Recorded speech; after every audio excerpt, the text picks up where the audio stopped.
pas que ça existait à l'époque. On m'a demandé de piloter finalement les opérations, et j'avais finalement, en tout cas au début, la protection de cet incubateur. Et avant ça, j'étais entrepreneur social, et Déclic, ce serait une longue histoire, mais voilà, moi c'est un petit peu différent de ton cas. Enfin, remarque non, puisque tu avais ça en toi aussi, mais j'imagine qu'au départ, ça peut être aussi simple. Oui, en même temps, je serais incapable de dire quel était vraiment le déclic. Je pense que c'est plutôt quelque chose de l'ordre du temps long que du déclic où à un moment donné, on bascule dans autre chose. Alors, dans le temps long, qu'est-ce que je pourrais dire? Il y a un point de départ qui est que pendant mes études, je découvre un autre pays, le Chili. J'y rencontre des gens qui initient des projets entrepreneuriaux à forte vocation sociale. Je me dis, mais c'est ça que j'ai envie de faire. Et du coup, j'ai à peine terminé mes études que je suis parti là-bas pendant 2 ans, puis 3 ans. Bon, au final, je suis resté 10 ans, mais au départ, c'était d'abord partir 2 ans à l'aventure dans ce type d'organisation. Voilà, j'ai eu la chance de rencontrer Mohamed Younous qui m'avait invité au Bangladesh parce qu'on n'était pas beaucoup à faire du microcrédit. Et du coup, j'y suis allé en 93, donc à l'époque, personne ne le connaissait. C'était déjà un miracle qu'entre le Chili et le Bangladesh, il y ait des liens, mais c'était un exemple un peu inspirant. Voilà, et donc voilà, je suis allé passer un mois là-bas. Et du coup, j'ai un peu suivi la piste de ce qu'il faisait, et du coup aussi après le microcrédit de l'époque et de l'étape social business. Voilà. Chez Leroy Merlin, bon, je vous ai dit, j'ai fait différents parcours, donc j'avais une connaissance de l'intérieur de l'entreprise sur différents métiers en tout cas, et puis il a fallu un peu une fenêtre de tir quand même, une opportunité pour dire tiens voilà ce qu'on pourrait faire de différent, et ça a été un voyage apprenant qui avait été lancé dans une grande dynamique dans l'entreprise pour un petit peu aller à la rencontre des habitants du monde, c'était ça la feuille de route, pour aller chercher des projets d'innovation de rupture pour l'entreprise. Et c'est dans ce cadre-là, dans un de ces voyages-là, qu'on est revenu avec l'idée de se dire la mission haute de l'entreprise n'est pas toujours réaffirmée dans le quotidien de nos actions, c'est-à-dire chez Leroy Merlin, c'est aider chaque habitant à laver sa maison et la réaliser. Ça, c'est sur les affiches dans tous les bureaux depuis 10 ans, depuis 20 ans. Mais ce n'est pas un driver au quotidien et ce n'est pas quelque chose qui stimule notre appartenance au quotidien. Et puis il y avait eu un deuxième constat qui était le fait de voir des organisations s'impliquer dans leurs écosystèmes au pluriel et que ça devenait, cet engagement-là, aussi une source de créativité, d'innovation pour le métier de ces organisations-là. Et du coup on s'est dit, ben, mélangeons les deux, et si jamais on réaffirmait cette mission de Leroy Merlin avec une attention particulière sur le mot chaque, c'est-à-dire chaque habitant, pas simplement le propriétaire de maison avec un peu d'argent qui est notre cible principale, mais comment redonner du sens en ayant cette mission d'accessibilité pour un plus grand nombre. Et de le faire, non pas dans la logique de la philanthropie ou du mécénat ou du carnet de chèques qu'il faut sortir, qui par essence est une logique intéressante, mais limitée au budget qu'on veut bien allouer à ce type d'action. Et donc Leroy Merlin avait déjà une fondation d'entreprise qui finance des travaux pour permettre le maintien à domicile de gens en situation de handicap ou de mobilité réduite. Donc il fallait inventer de nouveaux modèles, et à un moment donné, ben, je me suis dit, voilà, ça fait sens, c'est le moment.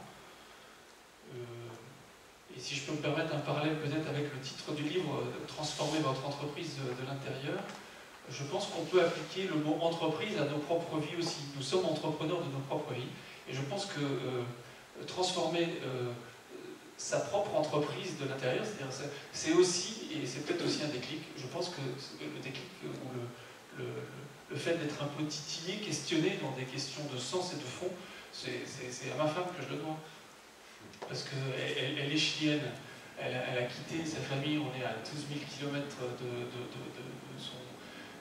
de son pays, de sa famille, de ses amis, donc c'est régulièrement, je me dis mais pourquoi on est ici finalement, enfin, tu fais quoi chez Leroy Merlin qui vraiment apporte quelque chose, quoi. Enfin, je veux dire, au-delà de nous permettre de manger tous les soirs et d'avoir un toit pour... voilà. Mais au-delà de ça, c'est quoi le rêve qu'il y a derrière? C'est quoi le sens qu'il y a derrière tout ça? Et je pense que ça a été quand même aussi ce déclic de dire, mais oui, finalement, comment je transforme mon entreprise? C'est c'est-à-dire ma vie de l'intérieur, en osant risquer à un moment donné, en prenant des chemins de traverse, en osant quitter le confort de choses plutôt bien établies pour dire il y a peut-être autre chose et qui sera peut-être plus en accord avec ma recherche de sens à faire et voilà, et de le faire de l'intérieur de l'entreprise. Merci. On a compris le déclic, vous en avez un petit peu parlé, mais je voudrais quand même vous poser une question concernant votre mission sociale. C'est quoi l'objectif de vos projets d'intrapreneurs sociaux? À quoi ça contribue en fait pour le monde?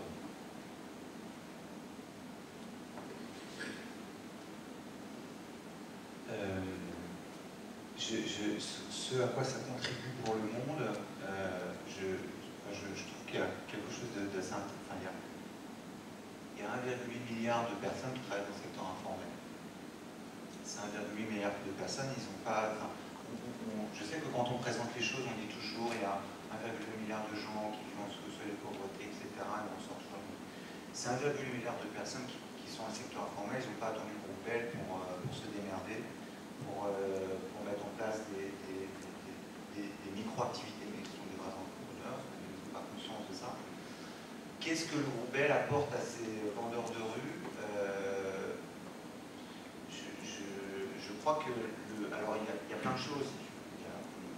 Aujourd'hui, on est présent dans 5 villes, on va se développer à peu près dans tous les villes du monde, parce que c'est un modèle qui marche, aussi bien économiquement que socialement.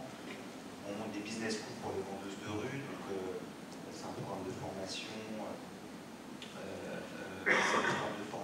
sur 30 heures de cours sur comment est-ce que je peux mieux gérer la conduite de ma petite activité. C'est vraiment une formation très spécifique sur mesure qu'on a co-créée avec une ONG qui s'appelle l'UECD, qui est spécialisée du sujet.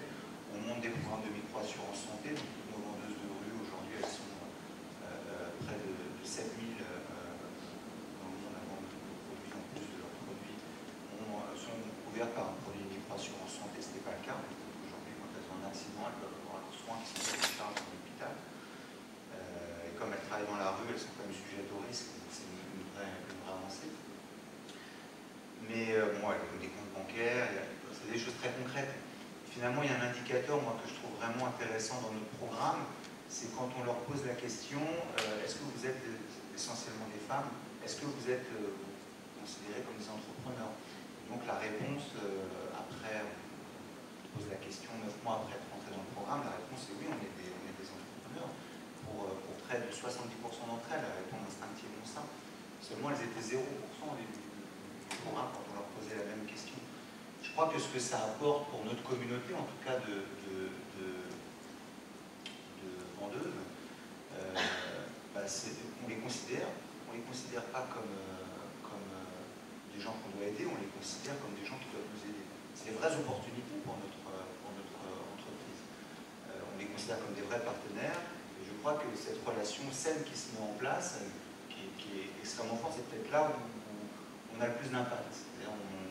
On a réussi à créer cette connexion entre le monde ultramoderne, la société internationale et la petite entrepreneur de la ville, mais qui a une fierté à vendre nos produits, à vendre ses produits et à négocier avec nous dès qu'elle le fait. Et elle le fait. Et on la forme pour. C'est ça qui est génial. Je trouve ça super. Mais je crois qu'aussi il y a une vraie volonté du groupe L qui n'est pas de dire ce modèle il est que pour nous. Et donc on va nous travailler avec demain nos 100 000 vendeuses de rue, mais c'est rien 100 000 vendeuses de rue, il y en a des millions, avec une centaine de milliers de vendeuses de rue qu'on va aider à se structurer, etc. Et c'est de montrer la voie. Alors aussi c'est de témoigner, c'est d'aller voir d'autres entreprises FMCG, c'est d'aller voir parfois même nos concurrents et dire mais voilà, c'est possible, quoi. On ne les a jamais regardés pour plein de raisons. Ces raisons, on les a toutes comprises, on a craqué le modèle. On est un livre ouvert, on publie quand on peut publier, quand on nous demande de discuter, de raconter une histoire, on la raconte. On a un livre ouvert sur le sujet. Et demain, on aura vraiment gagné quand les vendeuses de rue du monde entier auront un panier, en plus de leurs fruits et légumes, dans lequel il y aura plein de marques. Et là, ce sera vraiment, là, on aura vraiment eu une contribution sociale. Après, pour l'entreprise, c'est aussi une contribution à sa croissance. Et ça, je pense que c'est très important. Le savoir-faire d'une entreprise, c'est aussi de pouvoir développer un chiffre d'affaires, d'être profitable. Il ne faut pas oublier ça quand on se lance dans le social business. Moi, je ne l'ai pas oublié parce qu'avant, j'étais petit entrepreneur, donc c'était mon argent, c'était celui de petits actionnaires et puis ensuite de fonds d'investissement pour développer mes modèles, donc il n'y avait pas le choix. Il fallait que ça crache. Alors, il faut garder cette même philosophie, il faut que ça crache d'impact social, puis il faut que ça crache aussi du profit et il faut mesurer aussi son ROCE, il faut mesurer, il faut avoir des indicateurs économiques tout à fait traditionnels parce que c'est comme ça qu'on pourra faire que ces modèles pourront se répliquer à l'infini et avoir un impact vraiment planétaire.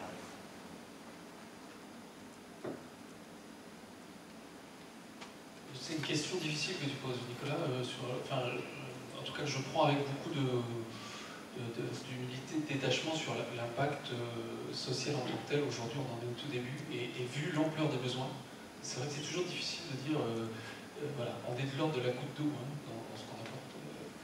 Certes, on a pu contribuer par une gestion différenciée de nos invendus à l'équipement solidaire de 51 000 logements sur l'année 2014. C'est super. Il y a 1 200 000 ménages en attente de logement social. On en a formé 350 au bricolage et à la maintenance locative. Voilà, donc la proportion est vraiment infime. Donc j'ai envie de dire que je pense que les deux sujets sur lesquels ça a eu le plus d'impact aujourd'hui, c'est d'abord un impact pour l'entreprise. En arrivant là, sur le parking, j'avais au téléphone un chef de secteur d'un magasin à Roques-sur-Garonne, à côté de Toulouse, et qui a lancé lundi la quinzaine du bricolage du quartier d'Ampalo. Ampalo, c'est un quartier en pleine rénovation urbaine, c'est entre 5 et 6 km de ce magasin-là. Aucun collaborateur de Leroy Merlin n'y avait jamais mis les pieds dans ce quartier. Parce que c'est pas un quartier, alors, il y a plus sulfureux à Toulouse, mais bon, c'est pas un quartier à réputation extraordinaire. Et on a lancé là un atelier solidaire où on invite les gens dans des appartements en bas d'une tour des années 60. On a des cours de bricolage qui sont donnés, on a une multitech pour pouvoir permettre aux gens de louer et d'avoir les outils qui leur permettent de bricoler, de faire des flux. Et puis les accompagner sur la précarité énergétique, etc. C'est un programme qu'on a co-construit avec la municipalité, le bailleur social, avec EDF, avec la CAF, avec des habitants eux-mêmes. Voilà, donc il y a eu un effort de co-construction très intéressant. Et il me disait, là, donc ils animent la quinzaine du bricolage. Et donc il y a des collaborateurs qui se succèdent tous les jours, tous les après-midi, pour animer des cours de bricolage là-dedans. Et il me disait, mais comme tu peux pas t'imaginer, là, ça fait 3 ateliers qu'on anime. Ils en ont tous reparlé en magasin en rentrant. Ils sont tellement enthousiastes que j'ai plein de demandes. Là, il y a tout le monde qui veut animer des cours. Qu'est-ce que ça veut dire ça? Ça veut dire qu'à un moment donné, redonner du sens dans nos métiers, et je pense qu'on est dans des organisations, dans des métiers, dans un monde qui est de plus en plus complexe, où on demande de plus en plus de choses aux collaborateurs, et à un moment donné, de retrouver par moment des endroits où ce que je fais a du sens, ça développe une énergie phénoménale, ça réveille des sentiments peu souvent utilisés dans le management de nos entreprises, comme la joie, l'enthousiasme, l'envie d'être utile. Et ça, je trouve que c'est super intéressant comme impact en interne. Voilà. Et puis peut-être que ce que ça peut aussi susciter, je pense que la réconciliation de l'économique et du social. Quand on dit social business, c'est un peu deux mots qui ont plus tendance à s'opposer, un peu comme deux aimants de même polarité qu'on essaie de rapprocher et on n'y arrive jamais. C'est un peu ça, quoi. C'est-à-dire que le social, c'est catalogué vie privée, quoi. C'est ce que je fais le soir, le week-end, quand je serai à la retraite, je pourrais, enfin... Voilà. Et comme disait Emmanuel de Luzel, je ne sais plus s'il dit dans le livre ou s'il dit quand il parle dans ses conférences, il dit, quelqu'un disait, je voulais vraiment changer le monde, mais j'ai pas trouvé de babysitter. Et je trouve que c'est intéressant, c'est-à-dire qu'à un moment donné, oui, changer le monde, mais ça commence par des actions assez simples, ça veut dire peut-être participer à des conférences, se renseigner, se former, etc. Et pour ça, ça veut dire aussi concrètement qu'il faut parfois s'arranger dans la vie personnel, privé, pour pouvoir le faire. Et voilà, je pense que retrouver des nouveaux modèles qui réconcilient l'économique et le social, c'est un vrai besoin dans notre société aujourd'hui. Une économie plus inclusive générera plus de croissance. Il y a un rapport du World Economic Forum qui est sorti début septembre qui le démontre de manière assez intéressante. Et donc je pense qu'on est tous appelés au niveau des entreprises à construire des business models plus inclusifs, parce que ça aura un impact social, mais parce que ça aura aussi un impact business intéressant. Voilà. Au-delà de... c'est dans notre ADN, c'est nos valeurs, tout ça existe aussi, mais voilà, ça renforce l'appartenance, ça renforce la motivation, mais ça change aussi notre regard sur nos métiers, et enfin, Jean-Marc le disait très bien, sur voilà, 10%, et ce sont les plus nombreuses en plus en quantité, et on n'avait jamais pris soin de ces vendeurs de rue. Chez nous, je veux dire, il y a des quartiers entiers où on n'a aucun client, parce qu'on ne sait pas comment les approcher. Et l'approche doit être certainement différente, c'est pas juste venez, venez, on fait un peu de pub, nos produits sont beaux, ils sont pas chers, et puis non.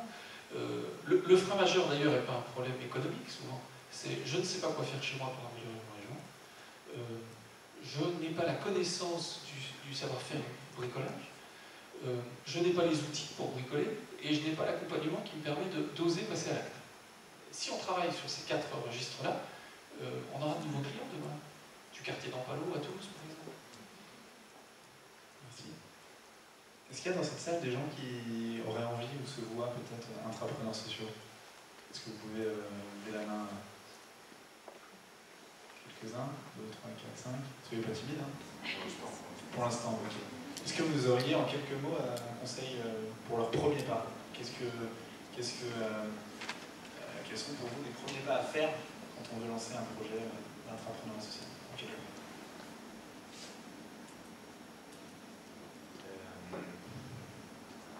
Je ne suis pas sûr d'être le mieux placé pour répondre à cette question. Je vais essayer de le faire, mais dans le contexte du métier de Bell, qui est un métier agroalimentaire et de marque. Moi, la première fois que je suis arrivé chez Bell, j'ai commencé à comprendre comment ça fonctionnait, parce que j'étais effrayé un peu, parce que c'était la première fois que je travaillais dans une grande structure. Moi, ce qui m'avait marqué, en fait, c'est que finalement, c'est la majorité des équipes, en fait, étaient sous-traitées. Chez Bell, on sous-traite le marketing, sous-traité, on fait des briefs, et les briefs, on sous-traite tout. Il ne faut pas monter moi, personnellement, je ne sais pas entreprendre en sous-traitant ce que je suis censé savoir. Et ce qui est assez marrant, c'est que comme au début, quand j'ai commencé à parler des vendeurs de rue, ils m'écoutaient, un petit peu, on me dit ouais, il est gentil. On va quand même le laisser un peu travailler. On m'a dit voilà, ton budget c'est 10 000 € pour cette année. Tu te démerdes avec ça. Quand on a 10 000 €, on ne peut pas sous-traiter. Je ne sais pas ce qu'on peut acheter à 10 000 €, pratiquement rien. En tout cas, dans nos métiers. Donc en fait, j'ai passé un temps infini sur place. Organiser des focus group, ce qu'on a l'habitude de faire, voilà, je me suis assis avec des vendeuses de rue, j'en ai rencontré des centaines, j'essaie de comprendre comment ça marchait. Je les ai suivis dans la rue, je leur ai demandé ça ne vous dérange pas si je vous suis, donc je les suivais, j'avais un questionnaire, je demandais aux gens qui venaient juste de leur acheter quelles étaient leurs motivations. J'ai vraiment fait tout un travail quasi anthropologique avec tout le respect que j'ai pour l'anthropologie. J'ai vraiment fait ce travail de terrain, ça m'a pris du temps. Et finalement, si je n'avais pas fait ce travail de terrain, ce projet-là n'aurait jamais pu voir le jour.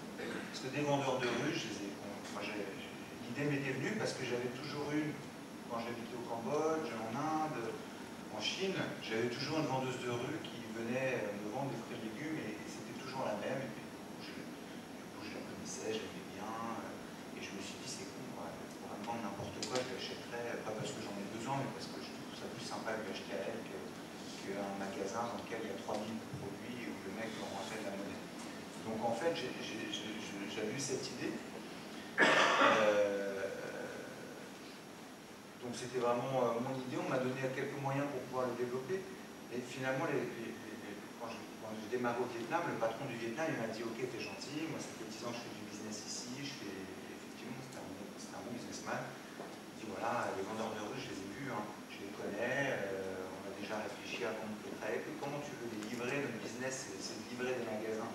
Comment tu veux les livrer, ils sont partout dans la ville, ils sont mobiles, comment est-ce qu'on peut réussir à monter un business qui soit profitable, qui soit même juste à l'équilibre, ça va nous coûter trop cher. » Effectivement, en rencontrant toutes ces vendeuses, en leur posant des questions, on s'est rendu compte que les 25 000 vendeuses de chez City, elles allaient acheter dans 3 marchés gros, type Rungis en région parisienne, et qu'en fait, il suffisait de mettre une table grande comme ça entre les mangues et les bananes, et le caramel de vache qui rit, on pouvait toucher tous les jours 10 000 euros sur un point de vente. Donc du coup, en fait, on est devenu ultra performant en termes de logistique. Et personne n'avait pensé à poser la question, à faire une étude un peu quantitative, en tout cas, on m'a dit, mais les vendeuses de rue, jamais elles voudront acheter tes produits, parce qu'on fait passer de marge. On leur a posé la question, elles font 100% de marge sur le kilo de mangue, elles accepteront jamais de faire beaucoup moins sur une boîte de vache qui rit. Et c'est vrai, ça ne les intéresse pas. C'est là qu'on est arrivé avec l'idée de se dire, on va essayer de les intéresser différemment avec ces incentives sociales. C'est plus des incentives financières, on n'essaie pas de leur donner des bonus, si tu en vends 5, on t'en file 3 gratos, mais de leur dire, si vous êtes dans le programme et que vous vendez bien, micro-assurance santé, accès à la sociale. Et finalement, c'est en faisant cette étude qu'on est arrivé à sortir quelque chose. Il n'y a pas de secret. C'était le cas avant quand j'ai travaillé avec les éleveurs nomades tibétains, avec les grimpeurs sur les paniers à sucre au Cambodge, avec les artisans indiens. Il faut savoir de quoi on parle.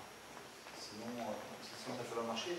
Parce que l'entrepreneur social, en fait, il démarre de zéro. C'est vraiment un tout petit entrepreneur qui a la chance d'avoir un peu de temps, mais pas indéfiniment. Oui, donc le terrain. Le terrain, non mais je souscris complètement. Moi je pense qu'effectivement, il faut devenir excellent dans ce domaine-là. Si vous intraprenez dans votre organisation, globalement personne ne vous l'a demandé, personne ne sait ce que c'est, surtout si c'est de l'intrapreneuriat social. C'est très très loin des préoccupations de tout le monde, donc il faut devenir le meilleur dans votre domaine, il faut creuser le sujet. Ça c'est un peu l'étape inspiration aussi, c'est-à-dire c'est du travail, mais c'est aussi, voilà, je creuse quel est mon projet. Je pense que le projet ne peut pas être délié de la mission d'entreprise. Sinon, il y a peu de chances que ça puisse émerger là. Ça veut peut-être dire que vous êtes entrepreneur social et qu'il faut quitter votre grande organisation pour aller fonder quelque chose, et ça a tout autant de valeur. Mais je pense que l'intrapreneuriat social, donc au cœur d'une organisation, c'est d'abord lié à la mission et au cœur d'un métier d'entreprise, et basé sur le cœur de compétences de l'entreprise. Et donc il s'agit de pouvoir valider, et du coup aussi, quels sont les besoins en allant sur le terrain. Là, je souscris complètement ce que tu dis, Jean-Marc. Aller sur le terrain pour voir, mais finalement, dans notre métier, qu'est-ce qu'on peut faire. Donc chez nous, c'était assez évidemment les situations de précarité au niveau du logement. Et ça ne peut que s'inscrire autour de cette thématique-là. Et donc, je suis allé voir un certain nombre d'acteurs de terrain, des ONG qui travaillent au niveau de la lutte contre le mal logement, et pour essayer de comprendre les choses. Je disais tout à l'heure 51 000 logements équipés de manière solidaire sur la base de nos invendus. Je peux vous dire que ça, c'est pas une idée que j'ai eue en regardant de surstock dans un entrepôt. Parce que sinon, d'abord, ça n'a jamais été mon job. Deuxièmement, sinon, les gens des entrepôts, ils auraient eu l'idée il y a longtemps. Moi, c'est parce que j'ai rencontré nombreux bailleurs sociaux qui me disaient 6 ans d'attente en moyenne pour entrer dans un logement social en France. 1 200 000 ménages en attente de nouveaux logements sociaux.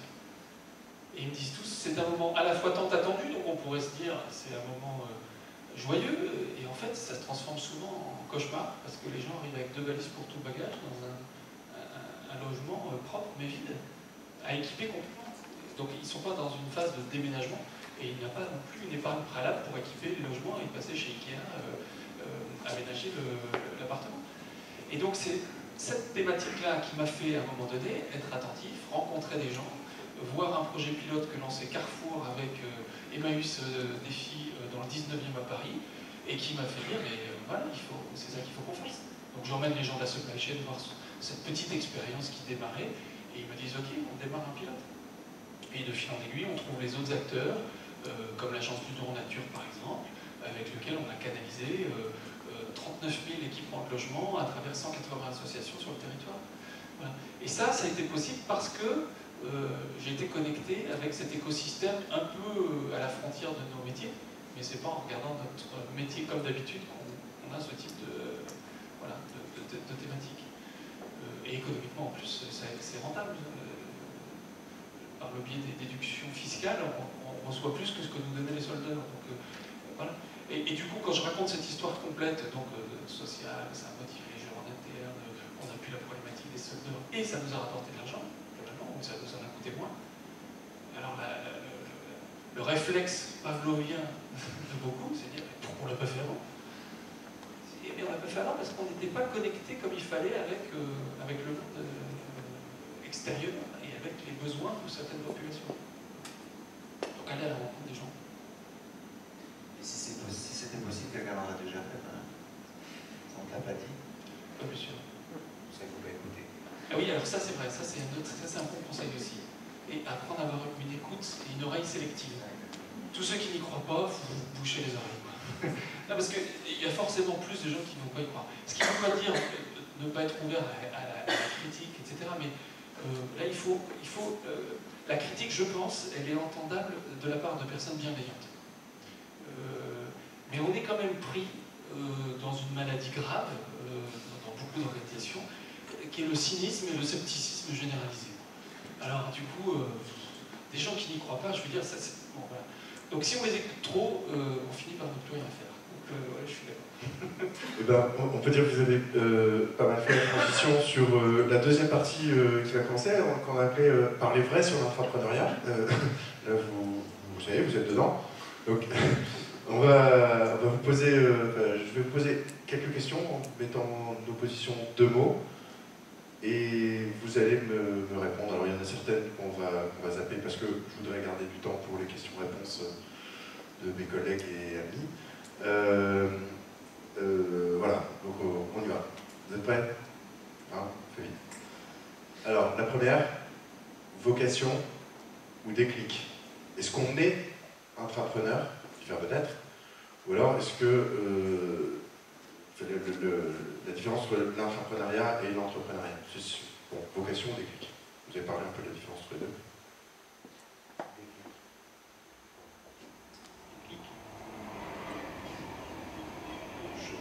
Oui, il faut un déclic.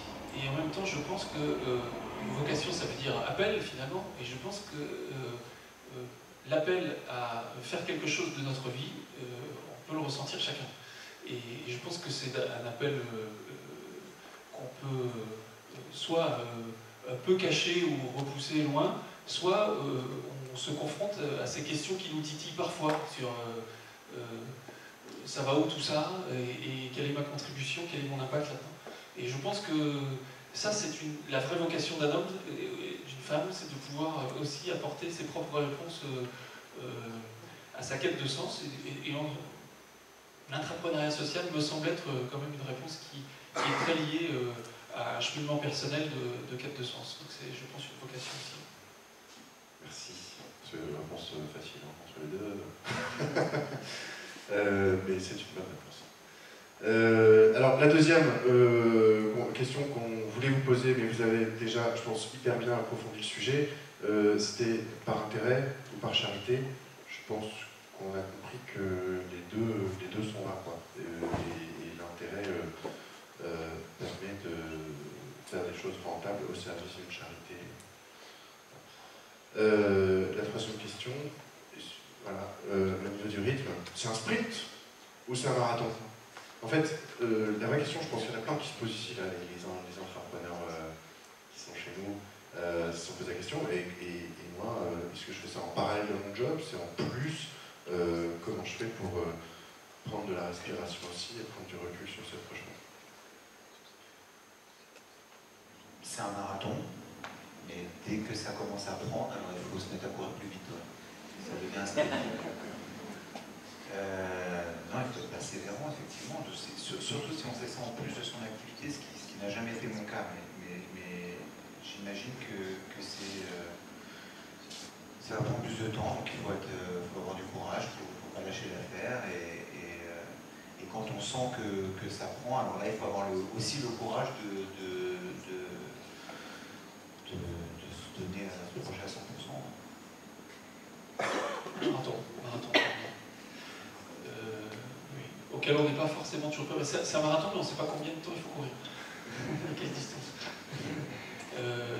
Parce que je pense que les organisations ne sont pas non plus préparées. Enfin, je veux dire, c'est assez nouveau, ça a aussi un bousculé. Enfin, quand je disais tout à l'heure, un peu poil à gratter ou qui vient secouer les choses. Voilà.